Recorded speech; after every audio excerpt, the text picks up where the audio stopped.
Toute création appelle naturellement un début et une fin. Du moins, c'est ce que l'on croit.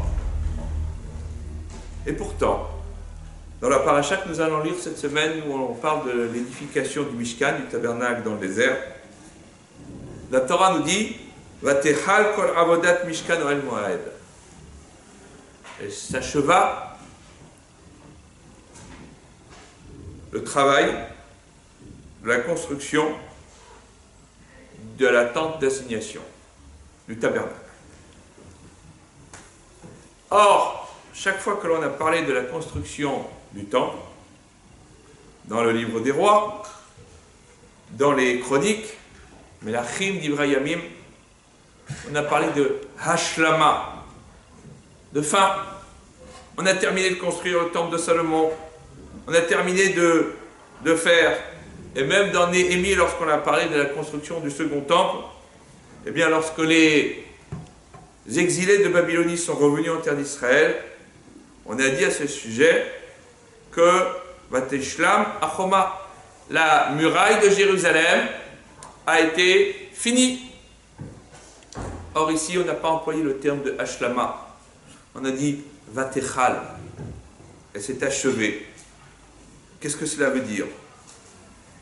Une autre question, c'est que on nous dit que là aussi, ça a été fait par le biais de Moïse, puisque c'est comme cela que la Torah nous dit Vayechal Moshe tamelacha. Moshe Rabbeinu a terminé le travail. Enfin, il a achevé le travail. Mais en vérité, c'est pas lui qui a fait, c'est Betzalel, ce sont les enfants d'Israël. Il y a une seule fois dans la Torah où le terme de Vayechal est employé. C'est pour la création du monde. Vayechulu hashamim va'aretz v'chol tzevaam. Les cieux et la terre et tout leur contenu, eh bien, c'est achevé. On veut dire par là qu'il n'y a pas de fin lorsqu'il s'agit de l'œuvre divine. On ne peut pas dire qu'il y a un début, il y a une fin. L'œuvre divine est tellement parfaite qu'elle n'a ni commencement, ni fin. Elle est éternelle. On a voulu dire par là que l'œuvre,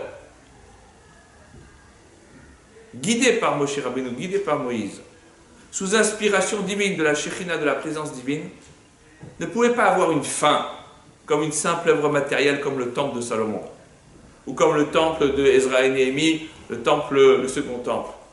Non, ce Mishkan, ce tabernacle, avait une kedusha, une sainteté qui était telle qu'on pouvait l'assimiler à la création du monde, aux prémices de la création.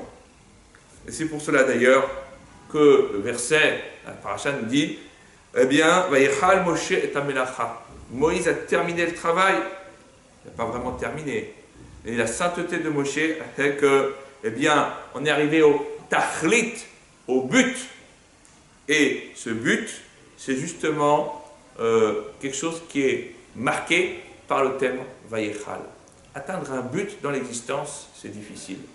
On se fixe des objectifs, on a souvent du mal à les atteindre, mais en réalité, l'objectif number one, l'objectif numéro 1, c'est celui qui nous permet de savoir où nous voulons aller, parce que nous savons qui nous sommes, et pour cela nous savons aussi d'où nous venons.